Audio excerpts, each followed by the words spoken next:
Жалғызды тартқан көпірі, жолықпай келген әр қырғыз, жоқ есе ата мекенге, жолықпай келген шәр қырғыз.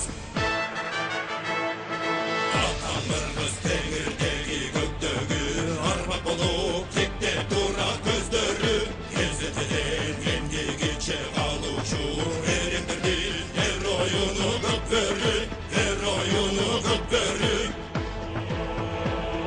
Жалғызды тартқан көпірі, жолықпай келген әр қырғыз, жоқ есе ата мекенге, жолықпай келген шәр қырғыз.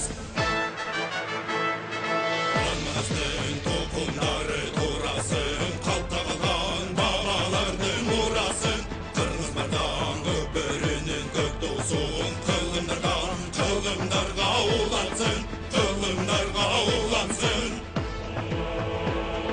Жалғызды тартқан көпірі, жолықпай келген әр қырғыз, жоқ есе ата мекенге, жолықпай келген шәр қырғыз. Жалғызды тартқан көпірі, жолықпай келген әр қырғыз, жоқ есе ата мекенге, жолықпай келген шәр қырғыз.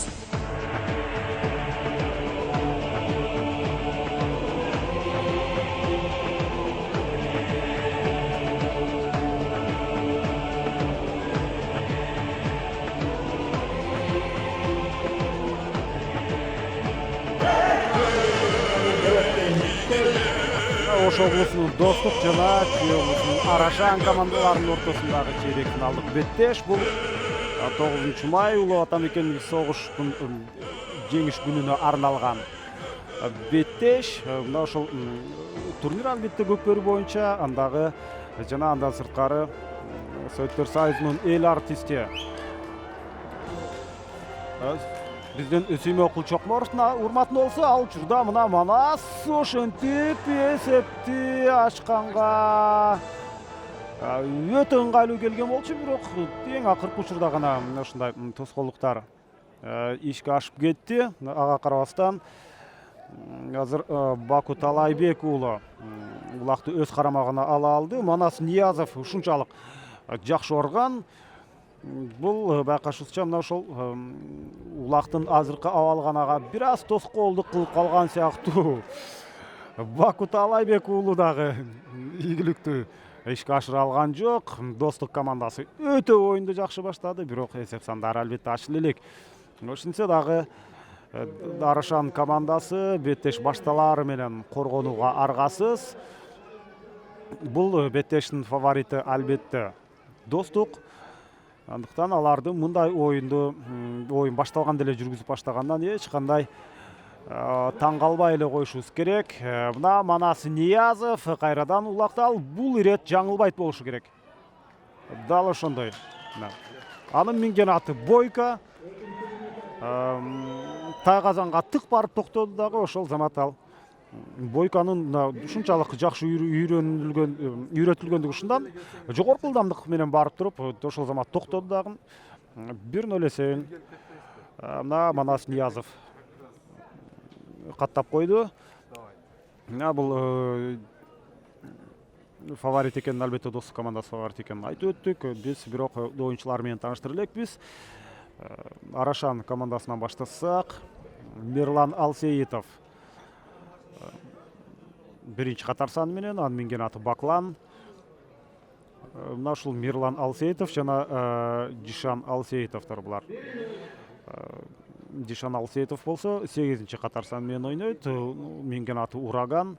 Анын Сейитбек деген иниси болсо Талас командасында ойнойт. Ал мындан кийинки беттеште Талас менен Бөрүлүү беттешинде ортого чыгат, оюн таласына чыгат деп айтсак болот. Ошондуктан биз Жишан Алсеитов Ураган, Мирлан Алсеитов Баклан, ал эми Бактияр Сауырбек уулу Айсберг, Деңизбек Таскараев Береке, Арсен Дедиев Кобра, Данияр Нарынбек уулу Момент, Асхат Эшенкулов Боец, Миша бул албетте бул жака Миша деп жазылган, бирок Михаил Рабоев, бул Марадонна минген аты. Ал учурда Достук командасы кезектеги чабуулга чыкты, барып аттык токтоду дагы. Бул жерде Баку Талайбек уулу экинчи упайды өз командасына алып келди. өтө жакшы чабуул менен барды. Чындыгында браслет сымдуу аты менен ушундай өйдө түптүз барып ал дагы браслет бул дагы жакшы үйрөтүлгөн ат экени ушундан билинип турат. Барып тык токтоп ошол замат Улак Тайгазандан орун алды. Биз Арашандын оюнчуларында дагы айта элек чабандестер калды окшойт. Бул Калмурза Аскаров минген аты Мальчик, Уланы Шаршиев минген аты Азон, Белек Боронбек уулу Крас жана Калмырза Казакбаев Вестемир. Арашандын машыктыруучусу Арсен Тыналиев, ал эми команданын жетекчиси Бакыт Бектенбаев менен Болот Өмүралиевдер. Кайрадан чабуул. Бул ирет Сары Өзөн эсепти 3-0 жеткире алган жок. Анткени Улак Тайгазанга түшүп, кайрадан секирип сыртка чыгып кетти. Андыктан 2-0 эсеби өзгөрбөй калды. Ошентсе дагы жалаң Достук командасы чабуулга чыгууда. Ал эми Арашан азырынча коргонуудан башка кыймыл аракет жасай элек. Достуктун оюнчулары Байыш Ниязов, команда капитаны, минген аты Спартак. 2 аты бар. Буга чейин Орус деп расмий бизге табышнамада берген болчу. Бул жолкусунда Спартак деп берип тур. Байыш Ниязов Спартак менен, Бауш Султанбеков Каракум, Акбар Иманбеков Барс, Таши Майлыбашев Алай, Ильяс Исаков Чагылган, Аскат Аскаров Амадор, Бакут Алайбек уулу азырына экинчи Улакты Тайгазанга салган минген аты Браслет, Кыяз Ниязов минген аты Месси, ал эми Самат Молдокулов Десятка, Манас Ниязов биринчи Упайдос командасына алып келген, ал минген аты Бойка, ал эми Белек Мукаев Байрак, Рамзат Бөкөнбаев болсо Рекорд. Жекеме жеке ортодо 7-чи катар сандагы Михаил Рабоев. Мына ушул Орус улутундагы оюнчу Марадона менен ортодо, ага каршы ортодо албетте Достук командасынын оюнчусу бул Байыш Ниязов Спартак менен. Мына Байыш Ниязов Улакты жерден көтөрүп кете алды. Жана бул 1983-жылы төрөлгөн Байыш Ниязов. Демек азыркы учурда 33 жашка келип калды. Достук командасындагы эң белдүү оюнчулардын бири. Бир тууган Ниязовдардын улуусу, албетте. Андыктан ортодо дагы минген аты өтө жакшы, дагы ортодо жакшы оюнду көрсөтүп келет. Азыр сүрмө топ ортолук бөлүктө турган учуру. Негизинен беттеш башталганда Достук командасы бир топ өзүн бул беттеште жарым финалга чыгууга болгон дымагын көрсөтүп койду. Кооптуу абалдардан 6 ирет болсо, анын экөөсү гана Тайгазандан орун алды. Бул дагы өзгөчө көрүнүш. Азыр сол канаттан жөөдө сызып кайрадан Манас баратат. Манас Ниязов аттын токтогону өзгөчө. Ат Тайгазанга чыгып кетти. Андыктан көрүүчүлөрдү бир сыйра азыр көрүүчүлөргө шаң тартуулады десек болот. Албетте бул эсептелбейт. Анткени Улак Тайгазанга түшүп жаткан учурда Манас Ниязовдун минген аты Бойка Тайгазандын ичине кирип кетти. Улак Тайгазанга түшүп жаткан учурда алдыңкы 2 буту кирди, андан кийин Тайгазандын ичинде калып калды. Андыктан мына бир сыйра ал жерде буттарын туурчулатып бийлегенден кийин кайрадан Тайгазандан сыртка чыгып кетти. Андыктан бул дагы албетте жакшы кооптуу абал, бирок десеп сандары ушул 2-0 бойдон калууда. Дээрлик 4 ирет Достуктун ушундай чабуулдары Тайгазанга түшкөн, же түшпөй калган абалдары ушинтип эсепке кирбей калды. Бул анчалык кайгыра турган нерсе эмес. Достук өзүнүн чыныгы бул Арашанга караганда күчтүү экенин көрсөтө алды. Бирок Арашанда тажрыйбалуу оюнчулар бар. Ошол эле Жишан Алсеитов, Мирлан Алсеитов, андан сырткары мына Калмурза Аскаров бар. Михаил Рабоев деле бир нече жылдан бери, бир нече эмес, бир топ 10-15 жылдай болуп калды. 10 жылдан даана ашты. Ал деле көкбөрү тартып жүргөн оюнчу. Мына ушул жерде Улан Шаршиев Озон менен азыр улакты өз карамагында алып жүргөн мезгили, андыктан ал карама каршы тарапка чабуулга чыгышы керек эле. Бирок анын жолун коргонууда өтө жакшы Рамзат Бөкөнбаев ойноп, рекорд менен анын жолун тосуп чыккан. Мына Рамзат Бөкөнбаев Улан Шаршиевти таптакыр ортолук бөлүктөн да өткөрө койгон жок. Турда улак каптал сызыгынан сыртка чыгып кетти. Жекеме жеке чыгуу орун алат.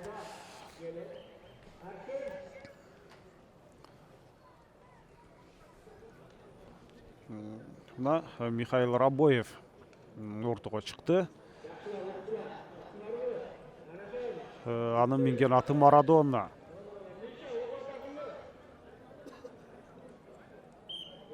Ага каршы Спартак менен Байыш Ниязов ортодо. Спартак Марадонаны жакын жолоткон жок. Азыр мына улакты шыйрагынан эмес, жүнүнөн кармап көтөрүп барып оң тарабын өткөрдү эле. Михаил Рабоев ошол замат улакты такымга басып алды дагы, бирок ал дагы ийгиликтүү. Ой, азамат мына Рабоев азыр улак дал ушул Михаил Рабоевте жүрөт. Дал Марадона менен мына өз карамагында сол такымга басып алган. Анын мына баш кийими дагы түшүп калган экен. Ошого карабастан өтө мына тажрыйбалуу оюнчулардын бири. Анткени Михаил Рабоев 1985-жылы төрөлгөн. 31 жаштагы оюнчу. Такымы канчалык күчтүү экенин дагы бул жерде байкатты. Бирок өзүнүн өнөктөшү Мирлан Алсеитовго улакты өткөрүп берди. Мирлан Алсеитов, минген аты Баклан, атаандаштын тайгазаны жакка, достуктун тайгазаны жакка аттар биринчи ирет келиши.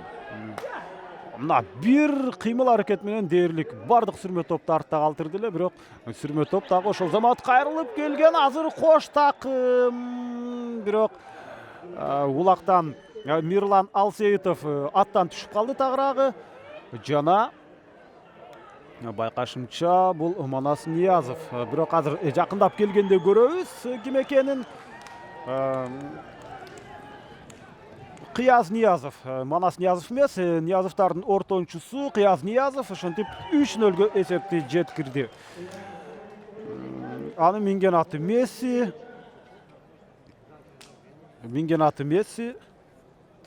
Дандыктан бир бурулуп ушундай жогорку ылдамдык менен келип өзүнүн бомбардирлигин көрсөттү. 3-0 эсеби Достук командасынын пайдасында. Бул Месси албетте өз убактында мына Каулан командасында ойноп жүргөн.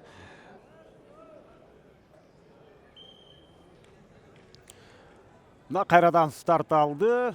Бул оюн албетте бул биринчи таймдан бүтөрүнө дагы 5 мүнөттөй убакыт бар учурда. Эсеп сандары 3-0 ортодолку бөлүктө мына бир эңкеби менен азыр улакты жерден эңип кеткен. Бул Данияр Нарымбек уулу.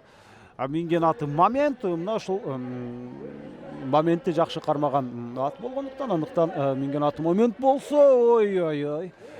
Жогорку ылдамдыкта улакты жерден эңип кетүүгө Манас Ниязовда жакшы мүмкүнчүлүк болду эле, бирок өтө эле ылдамдык жогору бат болуп калды окшойт. Андыктан дал анчалык ийгиликтүү болбой калды. Ошентсе дагы азыр сүрмө топтун албетте аттардын туягында ат калып калды дагы. Азыр ооз-эки эскертүү эмес, жок, бул 2 мүнөт айып тартып калды. Достук командасынын оюнчусу, анын ким экенин тактай турган болсок, Манас Ниязов. Дал ушундай. Манас Ниязов азыр 2 мүнөткө оюндан четтетилди. Демек, бир оюнчуга аз болуп, азыр Достук командасы мындан ары 2 мүнөт ойнойт. 3-0 эсеби болчу. Мына азыр болсо Достуктун оюнчусу бул Аскат Аскаров. Минген аты Амадор. Өтө көкбөрүгө көнгөн аттардын бири ушул Амадор. Андыктан анын үстүндө мына бир нече оюнчуну буйтап барып Аскат Аскаров сүрмө топтун эми ортосунда калды. Азыр Мирлан Алсеитов Аскат Аскаровтан улакты тартып алган болгон аракетин көрүүдө, бирок Аскат улакты такымга басып алган. Оңой менен ал такымдан улакты чыгара койбойт. Ошентсе дагы Мирлан Алсеитов ушунчалык чапкенедей жабышып, өзүнүн өжөрлүгүнө салып, аягына чейин күрөштү жана ага карабастан Аскат дагы деле улак менен жүрөт.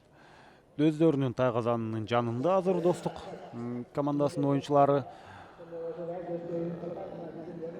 өтө жакшы прессингде, басымды кысымды азыр Арашан оюнчулары жүргүзүүдө. Себеби өздөрүнүн мына ортолук бөлүктөн өздөрүнүн жарым таласынан атаандаштарын күтпөстөн түз эле алардын тайгазанынын жанына чейин барып, мына ушундай жакшы кысым менен алар тосуп алды эле. Азыр кайрадан жекеме жеке.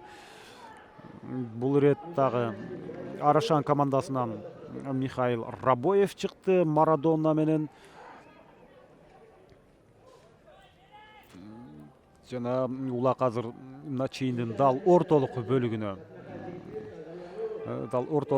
чыгыш керек эле, коюлуш керек эле. Дал ошондой болду дагы. Мына Байыш Ниязов менен кайрадан Михаил Рабоевдин тирешүүсү. Байыш ийгиликтүү улакты такымга басканга жетише алды. Эми азырынча чийинден сыртка чыга элек, андыктан эч ким ага тоскоолдук кыла албайт. Мына сүрмө топтун оң тарабынан баарынан өтүп кыйга өткөнгө аракет жасап көрдү эле. Бир нече атты жазгырып да өтө алды. Ага карабастан Байыш Ниязовдун жолунан Арашан оюнчулары тосуп чыга алды. Атаандаштын тайгазанына жакын келген менен азыр Байыш Ниязов бул жерден эсепти бул дагы эсепке кирбейт менин оюмча. Калыс эсепке алган жок. Бүгүн Достук командасынын бир нече ушундай улакты тайгазанга салган эсепке алынбай калды. Бул чындыгында эрежеге туура келбей калды десек болот. Анткени Байыш Ниязов мына аттан түшүп бара жаткан учурда улак тайгазанынын кырында калып калган. Андыктан 3-0 эсеби азыр өзгөргөн жок. Жекеме жеке чыгуу кайрадан.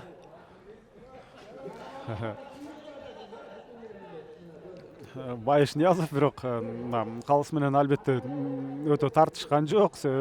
Ал өзү деле эреженин алкагында эмес, башка кыймыл аракет менен эсепти теңеп койгон, тагыраак улакты тайгазанга салып койгонун өзү билет. Демек, 2 мүнөт убакыт бул жерде соңуна чыктı эле же чыккан жок беле. Байыш Ниязов артта калды.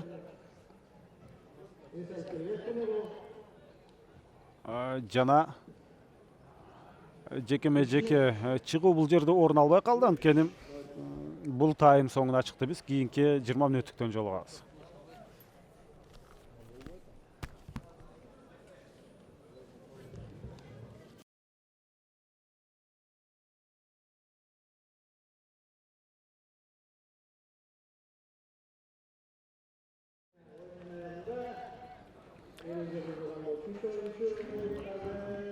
Достук жана Арашан командаларынын ортосундагы экинчи тайм башталды. Биринчи 20 мүнөттүк жыйынтык боюнча 3-0 эсебинде Достук командасы алды да алар эсептен сырткары оюндун жүрүшүндө деле өтө жакшы оюнду көрсөтүштү. Бир нече ирет улакты тайгазанга салып, бирок албетте эреженин алкагында болбой калган. Ошондуктан болгону 3-0 болуп калган. Бирок Арашан командасы колдон келишинче алар дагы ойноп жаткан мезгили чындыгында жакшы оюн деп айтсак болот. Нооруз майрамына карата эгерде ошого салыштыра турган болсок, азыр Арашан жакшыраак. Алардын командасына жаңы оюнчу кошулган экен. Бул мына Михаил Рабоев. Ал албетте бул командада жаңы болгону менен негизинен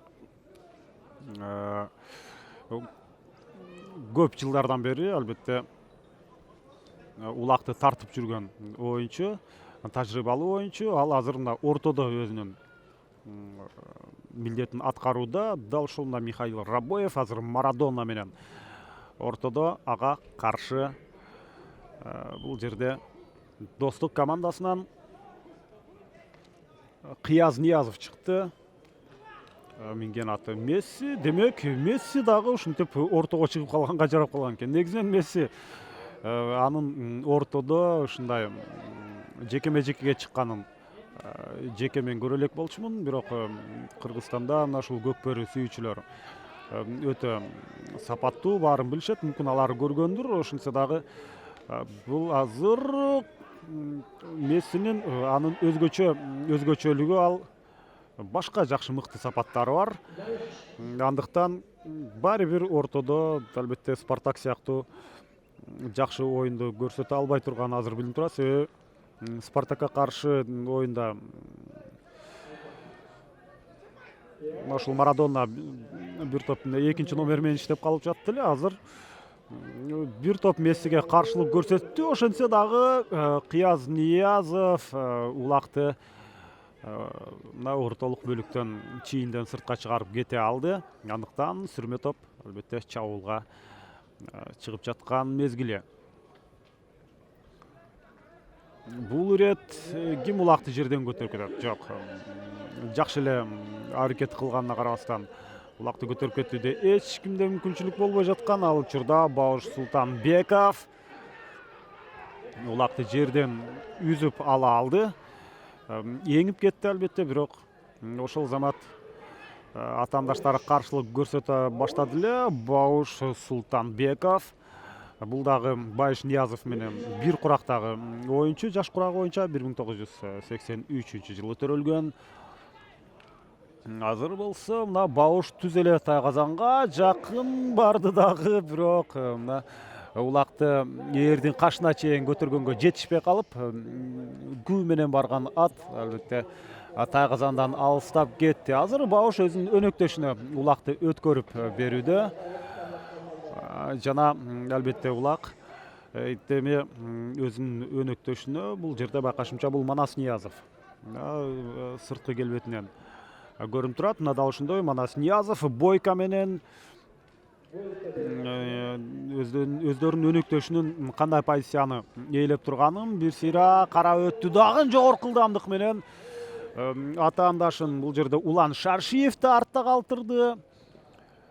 Бирок ошентсе дагы Арашандын оюнчусу бул Михаил Рабоев анын жолунан, жок, Михаил Рабоев эмес, Деңизбек Таскараев анын жолунан чыкты береке менен. Ошентип албетте эсеп сандары 4-0 жеткен жок. Жекеме-жеке орун алат. Михаил Рабоев кайрадан ортодо. Бул рет жекеме-жекеге Достук командасынан ким чыгат болду экен деген суроо бар. Анткени биринчи таймда жалаң Спартак менен Байыш Ниязов чыгып аткан болсо, андан кийин экинчи таймдын башында мына Кыяз Ниязов чыкты. Бул рет азыр кайрадан Байыш Ниязов өзү жекеме-жекеге чыккан. Спартак өтө ишенимдүү. Марадонаны улакка жакын жолочудай таптакыр түрү жок. Ошондуктан мына бир эңкейип улакты жерден эңип кете алды. Ошол замат такымга басты дагы түз эле тайгазанды көздөй бара жаткан мезгил. Өтө жакшы позиция, бирок Михаил Рабоев каршылык көрсөттү эле, андан аны жазгырып өткөн менен Арашанын башка оюнчусу анын жолуна чыгып калды. Ошентип улак тайгазанга түшпөй, анын сыртында жерде жатат. Аны еңип кетүү болгон аракеттер ийгиликтүү эмес. Улак ушунчалык ыңгайсыз жерге түшүп калган, тайгазанын сыртына түшүп калганда аны көтөрүп кетүү анчалык жеңил эмес.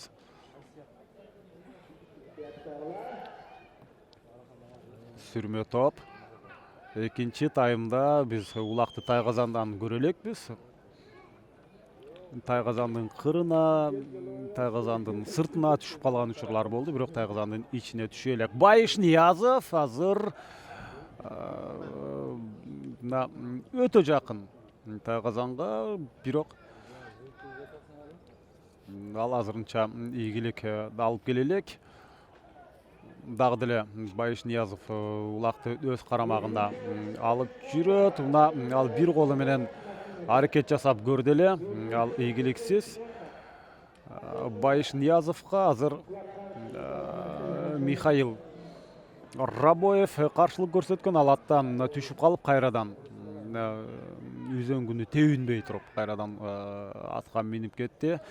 Улак сыртта, Михаил Рабоев улакты өз карамагына алып, ошол замат такымга басты. Ушунчалык бир да ашыкча доли секунданы кетирбестен жерден улакты эңип баратып, ошол замат такымга баскан. Бул чыныгы ушундай көкбөрүнө дүйнө жүзүндө эң мыкты тарткан кыргыздар болсо, албетте алардын арасында кыргыздардан эч кандай айырмасы жок мыктылыгы жагынан. Михаил Рабоев ал негизинен кыргызча да так сүйлөйт, кыргыз мүнөз деп айтсак да болот. Толугу менен ушул көкбөрүдө жүрүп, Кыргызстанда чоңоюп, ушундай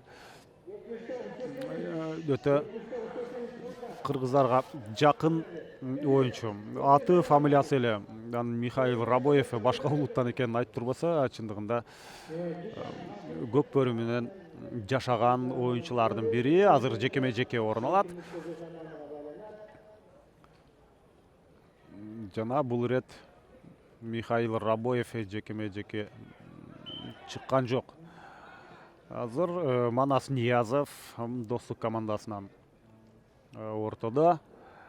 Ага каршы Улан Шаршиев Азон менен чыкты эле, бирок Манас Ниязов улакты жерден эңүү жагынан дагы ал Кыргызстандагы чебер оюнчулардын бири. Нооруз майрамына карата өткөрүлгөн турнирде мыкты оюнчу аталган.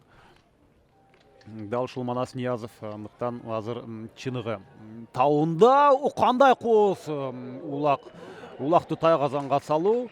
Өзү улакты тайгазанга салгандан кийин бир чимирилип барып өзү дагы тайгазанга түшүп калды. Чыныгы ат жалында чоңойгон балдардын бири, бир тууган Ниязовдардын акыркы учурдагы эң жакшы оюнчусу дал ушул Манас Ниязов. Бул болгону 1993 жылы төрөлгөн, 23 жашта. Бунун жок эле дегенде дагы бир 10 жыл ушул деңгээлде оюнду жүргүзсө болот. Эсеп саны албетте 4-0 жетти. Манас Ниязов биринчи упайды өз командасына алып келген болчу, андан кийин ошентип 4-чү упайды дагы ийгиликтүү. Азыр болсо Улан Шаршиев Азамат аттардын туягынын арасынан улакты көтөрүп кетти эле, бирок чийинден сыртка чыгып кетти. Бул беттеште албетте фаворит ким экени белгилүү. Эсеп сандары дагы кайсы команда жеңишке жеткенге жакыныраак экенин баары билип турат. Анткени 4-0 эсебинде Достук командасынын пайдасында. Ошентсе дагы биринчи 20 мүнөткө караганда экинчи таймда Арашан командасы жакшыраак ойной баштады. Азыр Михаил Рабоев Марадона менен бир айланып келгенче Манас Ниязов улақты жерден еңіп алып, мына шындай тақымға басып сыртқа шықты. Азыр Манас Ниязов Спартакты минип жүрөт. Буга чейин Байыш Ниязов минип жүрдү эле биринчи таймда. Манас Ниязов азамат. Жок, бул жерде Манас Ниязов эмес.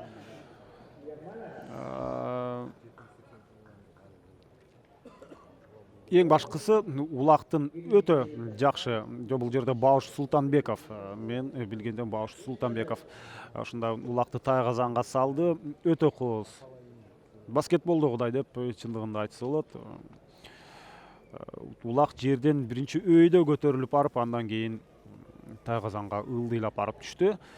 Эсеп сандары 5-0. Ишенимдүү алдыга чыгып баштады. Азыр алгачкы аракетте Кыяз Ниязов улакты жерден эңип кеткенге аракет жасап көрдү. Азыр Арашан оюнчулары дал учурда кимге ийгилик жылмаят.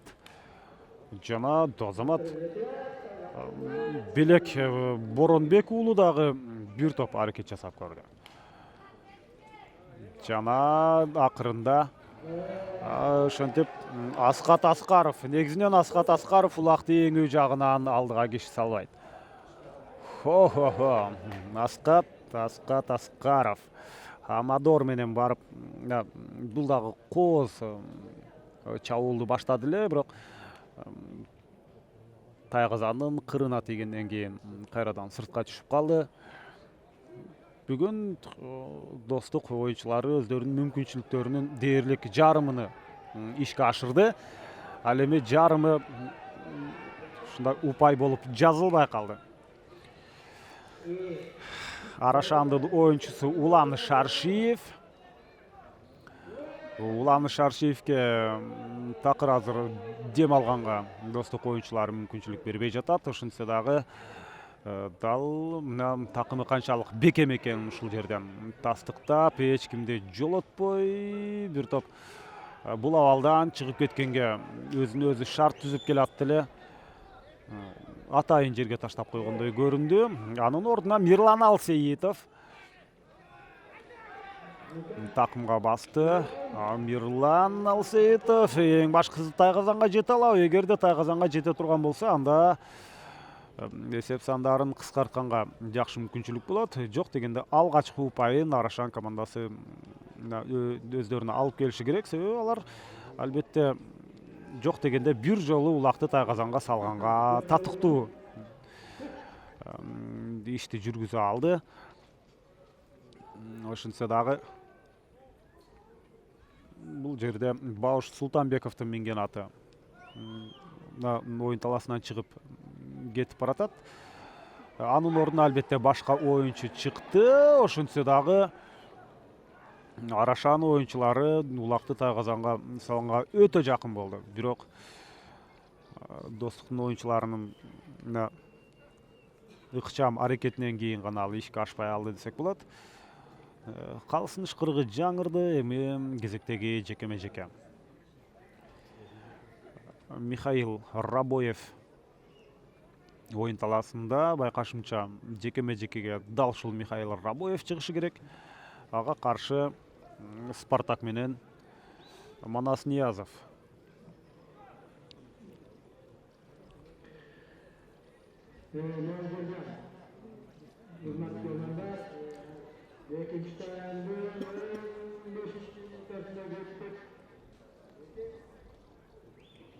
Михаил Рабоев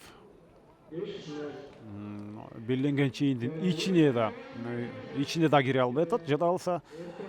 Ал эми Манас Ниязов болсо Спартак менен ишенимдүү биринчи номерде ал өзүнүн ыңгайлуу мына бир эңкейди жана улакты Манас эңип кетти.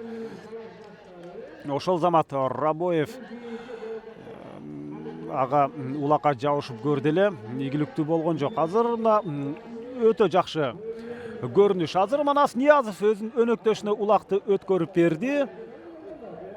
Жана жок. Бул улак тайгазанын кырында турат. Эми ким биринчи улакка жетет? Азамат. Азаматты айтсак болот.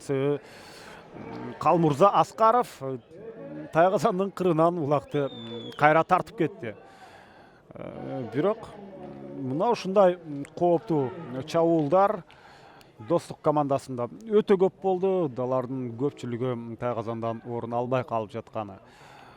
Бул менин оюмча системдүү көрүнүш эмес. Анткени эртеңки жок бүрсүгүнкү боло турган оюнда булар жарым финалда, эгерде албетте бүгүн Арашанды жеңе турган болсо, Талас жана Бөрүлү командаларынын жеңүүчүсү менен беттешет.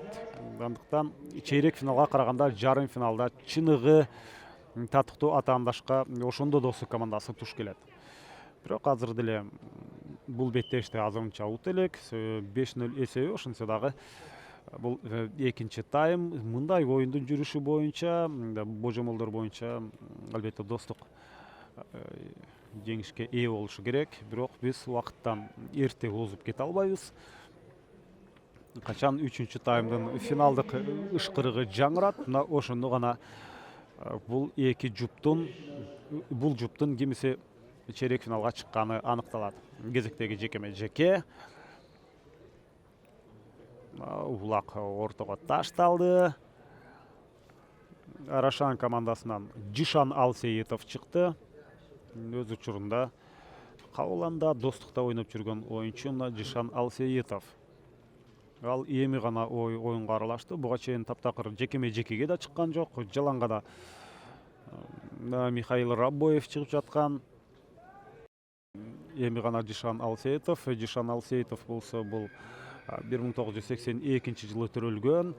Арашан командасындагы эң тажрыйбалуу, эң популярдуу оюнчулардын, таанымал оюнчулардын бири. Бирок Манас улакты албетте жерден эңип кете алды.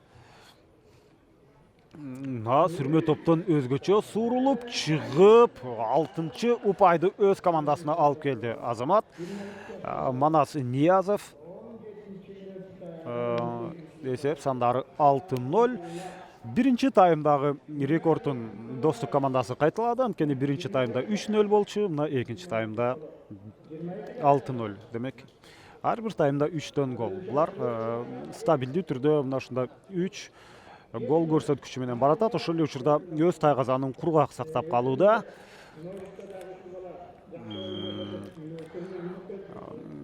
Эми ортолук бөлүктөн улакты жерден эңип көтүдө.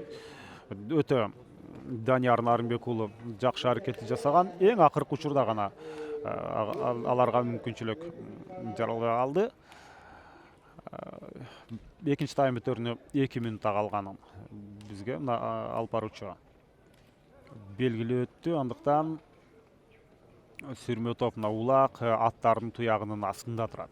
Аны сууруп кетүү албетте кимге буйрат, бирок мынасага Бауш Султанбеков. Бауш чыныгы чеберчиликке жеткен ушундан билинди десек болот. Аттардын туягынын арасынан улакты сууруп чыгып кетти эле. Ошентсе да азыр мына Бауш улакты өзүнүн өнөктөшүнө өткөрүп берди. Андыктан азыр Кыяз Ниязов, бир тууган Ниязовдардын ортончусу, бул азыр тактикалык жүрүштөрдү күтүп жаткан мезгили. Дээрлик 2 оюнчу Кыяз Ниязовдун артынан ээрчип жүрөт. Анын экөөнүн жазгырып өтүү өтө кыйын. Бирок Кыяз Ниязовдун колунан ал келет сыяктуу. Мына ошондой, анткени анын минген аты Месси. Месси албетте атаандаштарды буйтап кетүү жагынан алдына башка атты салбаган оюнчулардын бири. Мына өзүнүн Мессилигин дал ушинтип көрсөттү. Азамат өтө бат буйтайт. Ушундай кайрылып бурулуп кеткен жагынан жөн жерден анын аты Месси деп коюлбаганы ушундан жана ийгиликтүү кыймыл аракет жасалды. Ошентип Кыяз Ниязов 7-чи упайды өз командасына алып келди. Өтө жакшы кооз көрүнүштөр орун алды. Арашандын бир нече оюнчусу ушундай финт деп жасап айтсак деле болот, финт десек деле болот. Ушундай дримблинг менен барып 7-0 экинчи тайм соңуна чыкты. Алдыда дагы бир 20 мүнөттүк бар.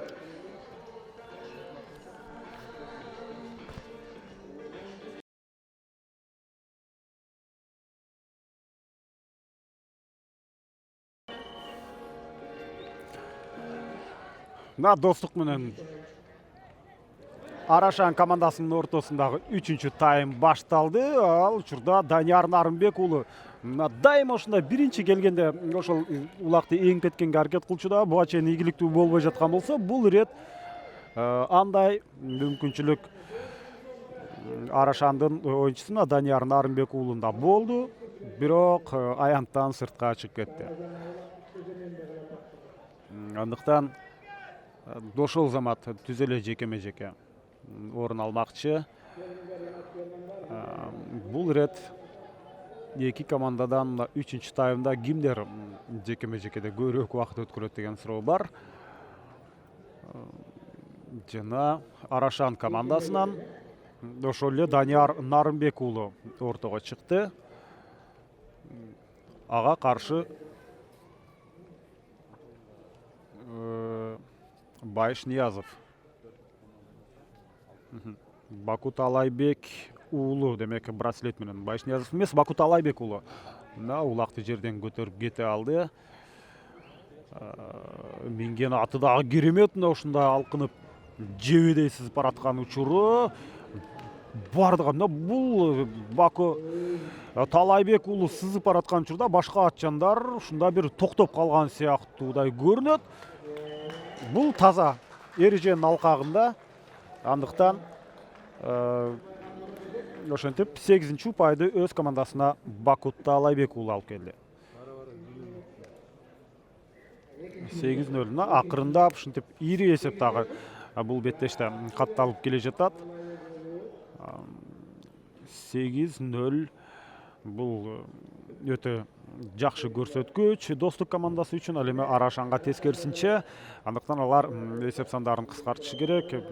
Экинчи таймда эле айткам, жок дегенде бир жолу улакты тайгазанга салууга Арашан командасы татыктуу аракеттерди жасады. Андыктан алар жок дегенде бир жолу улакты тайгазанга салышы керек. Бирок негизинен бүгүнкү беттеште буга чейин 2 оюн болду. Ошол эле бул жерде Сары Өзөн менен Төш Булак, анда экөө тең улакты тайгазанга сала алышкан. Кең Талас менен Сокулук, Ички иштер министрлигинин Сокулук командасында да ошондойлор орун алды. Эми достук далдагы 8 ирет улакты тайгазанга салган болсо, азырынча Арашан гана мындай аракетти ишке ашыра элек.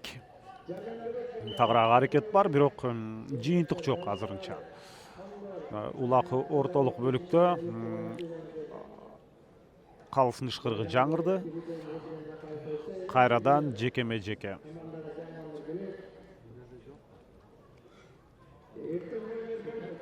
Ортолук бөлүккө жекеме жекеге азыр Михаил Рабоев чыкты. Марадона менен ага каршы Спартак менен бул жерде Байыш Ниязов. Кайрадан 3-чү таймда Михаил Рабоев менен Байыш Ниязов ортодо.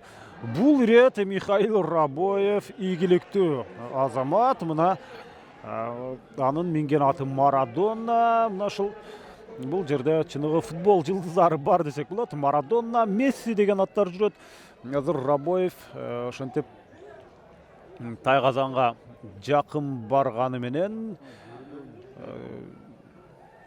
азыр болгону достуктун мына бир оюнчусу мына ушундай тоскоолдукту жаратып Арашан командасына бир упай алганга шарт түзүп бербей койду. Ошентсе дагы азыр улакты өздөрүнүн карамагына достук оюнчулары алып алган. Азыр байкашымча бул жерде улак азыр Кыяз Ниязовда болушу керек. Ал өзүнүн өнөктөшүнө улакты өткөрүп берген, бирок андан кийинки учурда ушундай улак тайгазандан ары секирип кетти дагы, сыртта калды. Тайгазанды айланып жаткан атчандар, сүрмө топ ошентсе дагы улак жерден көтөрүлгөн жок азырынча.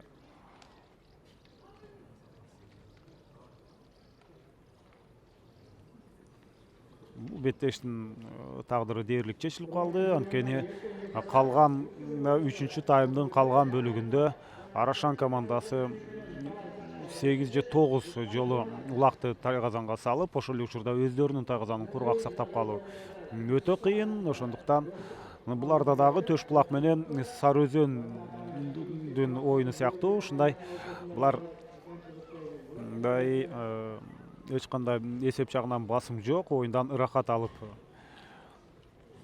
оюнду жүргүзүп жаткан учурлары деп айтсак болот. Себеби ким жеңүүчү экени дээрлик белгилүү. Байыш Ниязов кайрадан Спартак менен ортого чыкты. Ага каршы Михаил Рабоев. Дал ушул Михаил Рабоев буга чейинки жекеме-жекеде улакты жерден эңип кеткен. Бул ирет Байыш Ниязов ага мүмкүнчүлүк берет болду экен. Анткени эгерде мүмкүнчүлүк берсе, албетте Михаил Рабоев аны сөзсүз түрдө колдонуп кетет. Ошондуктан Спартак ишенимдүү түрдө улактын жанында турат. Азыр Байыш Ниязов ушундай улакты эңип кетүүдө бир топ кыйынчылык болду эле. Бул ирет ал ийгиликтүү жана азамат. Мына Байыш Ниязов тажрыйба деген дал ушундай. Бул чыныгы тажрыйбалуу оюнчуларга мүнөздүү көрүнүш. Себеби улакты өйдө көтөргөнгө убакыт да жок болчу, андан кийин мүмкүнчүлүк да болмок эмес. Ошондуктан ал ушундай аттын бара жаткан эпкини менен күү менен барып атты токтотуп, колун бир аз кыймылдатып баштаганда ошол учурда улак өзү эле тайгазанга кирип кетти десек болот. Ошентип 9-0 эсеби 9-упай Байыш Ниязовдун ишке ашыруусунда болду. Азыр дагы бир өзгөчө көрүнүш. Ушул ортого ташталган улактын жанынан көк учкун учуп кетип, аттар келе жаткан учурда бул албетте оюндун тегерегиндеги көрүнүштөр десек болот. Азыр болсо сүрмө топтун арасынан улакты көтөрүп кетүүдө азамат азыр Улан Шаршиев баракелде. Улакты шыйрагынан же башка жагынан кармап олтурбастан түз эле ушундай төшүнөн кармап көтөрүп кетти. Бул чындап азыр бул Калмырза Аскаров жок, Улан Шаршиев чындап улакты тайгазанга салчудай түргө келип калыптыр. Өтө ишенимдүү аракеттерди жасады. Бирок ага карабастан анын атаандаштары, достуктун оюнчулары ушундай сүрмө топ менен тосуп барды дагы түз эле аянттан сыртка чыгып кетишти. Демек кезектеги жекеме-жеке албетте орун алат. Биз кимдин кайсыл аты кандай деңгээлде ойноп жатканын албетте көрүп калдык. Негизинен Кыргызстанда көкбөрү сүйүүчүлөр, ушундай улак сүйүүчүлөрү бул эки командада жекеме-жекеде кимдин кайсыл аты кандай экенин билет. Албетте алар Арашандан азыр Марадона, Михаил Рабоев менен, ал эми Спартак бул Байыш Ниязов минип жүргөн ат. Бул Достук командасынын номер 1 аты. Ортого чыгуу боюнча жекеме-жекеге Байыш Ниязов бул ирет көп кыйналбастан бир эңкейгенде эле улакты эңип кете алды. Ошол замат оң такымга басты. Жана Спартактын эми ылдамдыгын чындап ушул жерден көрсөк болот. Ага каршы Деңизбек Таскараев жолунан тосуп чыкты дагы. Береке менен бул Деңизбек Таскараев дагы Арашан командасындагы эң тажрыйбалуу оюнчулардын бири. Бұл 1980 жылы төрөлгөн, азыркы учурда 35 жаштагы оюнчу. Дагы деле болсо Байыш Ниязов улакты эч кимге бере элек. Жана азыр гана улак башка оюнчуга өтүп кетти, бирок Достуктун оюнчусу бул Рамзат Бөкөнбаев. Бирок ал ишенимдүү ээ боло алган жок улакка, себеби сүрмө топ аны бардык жагынан курчап турат.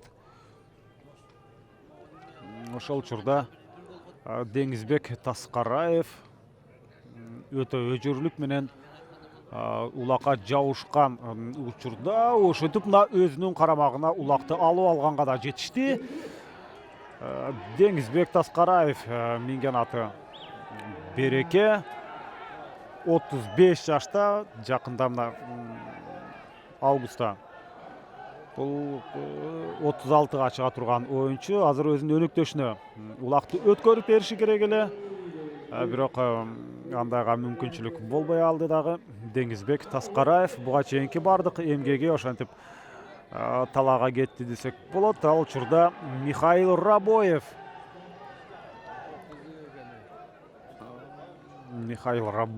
Марадона менен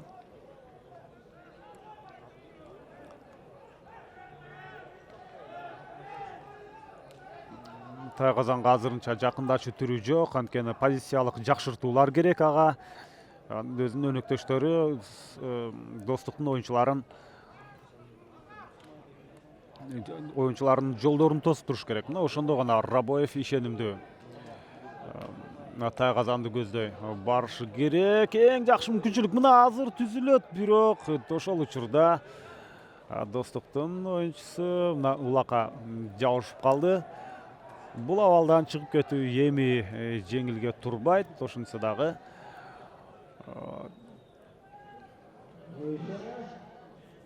Михаил Рабоевдин канчалык такымы бекем экенин көрүп турабыз.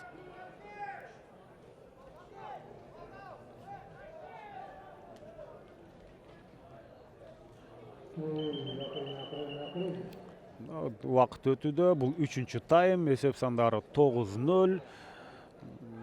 Андыктан Достук командасынын пайдасына, ошондуктан эми Арашан бул беттеште акырындап жеңилүүгө жакын бара жаткан мезгили. Эки ойуну тең бул жерде. Эки командадан тең бирден оюнчуга эскертүү берилди. Бул 2 мүнөттүк тыныгуу. Достук командасынан Ильяс Исаковго жана Арашан командасынан бул жерде Жаныш Алсеитов, кечиресиңер, Жишан Алсеитов. Албетте бул Жишан Алсеитовда. Алсеитов ушул көкбөрү дүйнөсүндөгү эң белгилүү оюнчулардын бири. Азыр эки командада тең 3төн оюнчу. Ушундай өзгөчө көрүнүш.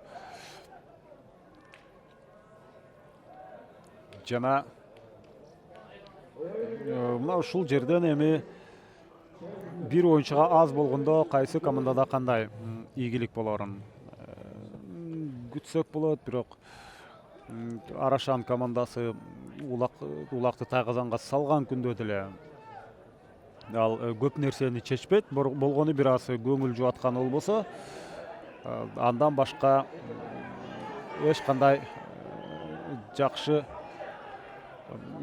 бир нерсени өзгөртө турган көрүнүш орун алышы дээрлик мүмкүн эмес.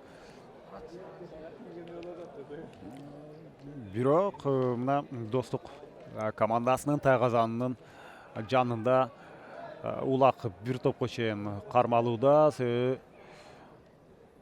Арашан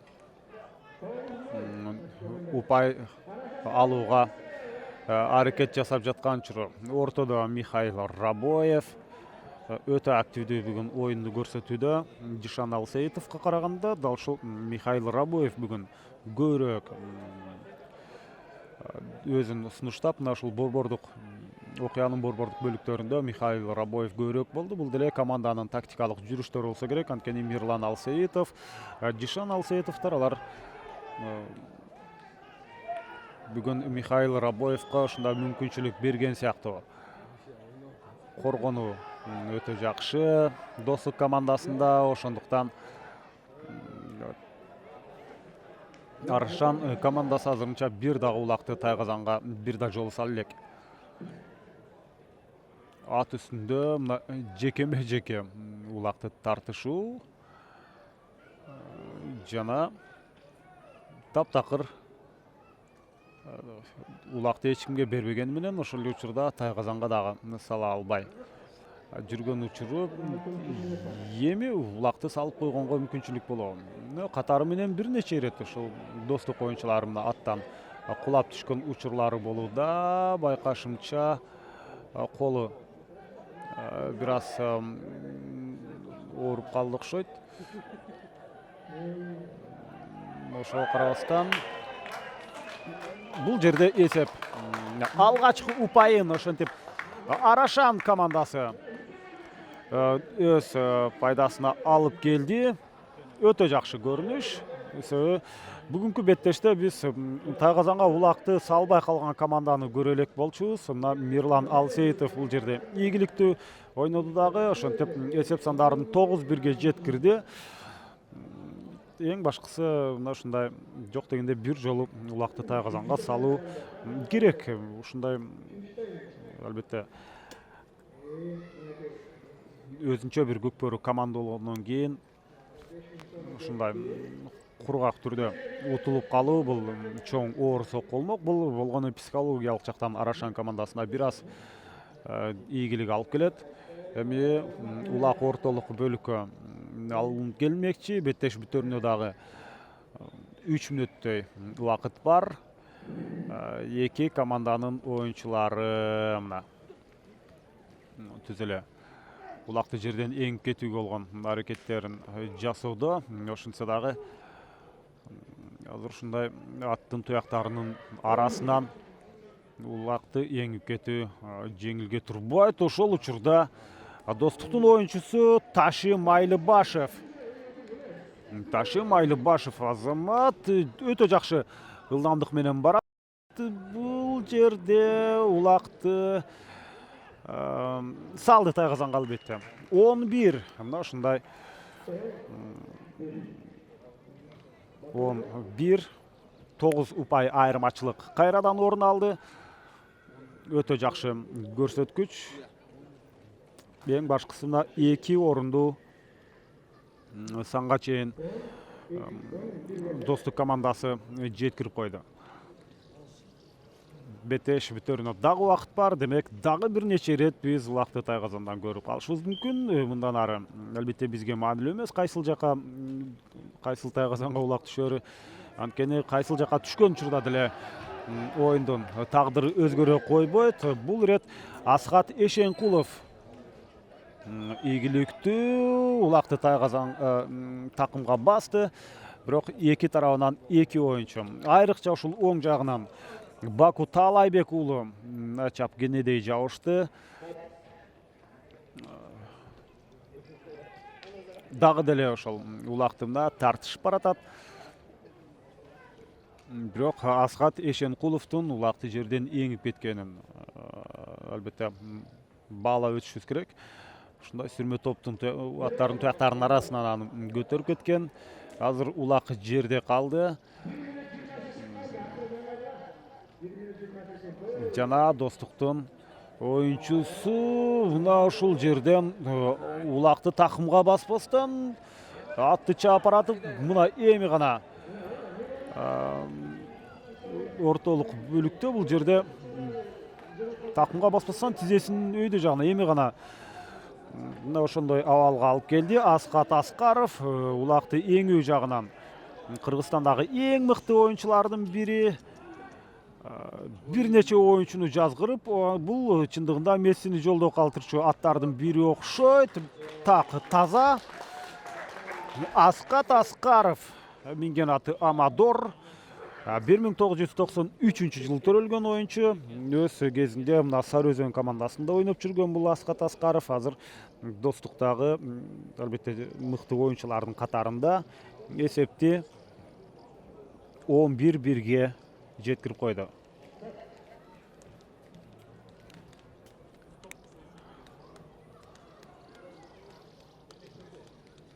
Мен байкашымча убакыт эле соңуна чыгып калды. Бул беттеште жеңүүчү ким экени белгилүү. Мына оюн токтоду жана убакыт соңуна чыкты. Ушул эң акыркы ышкырык жаңырып жаткан учурда Манас Ниязов бир улакты эңемдеп жерге кулап түштү, бирок ордунан туруп кетти. Азамат, биз Достук командасын жарым финалга чыгышы менен куттуктайбыз. Арашанга кийинки оюн, кийинки турнирлерде ийгилик каалайбыз. Жакшы оюн, албетте оюнга күбө болдук. Кийинки атаандаштар булар Талас жана Бөрүлү командаларынын ортосунда болот.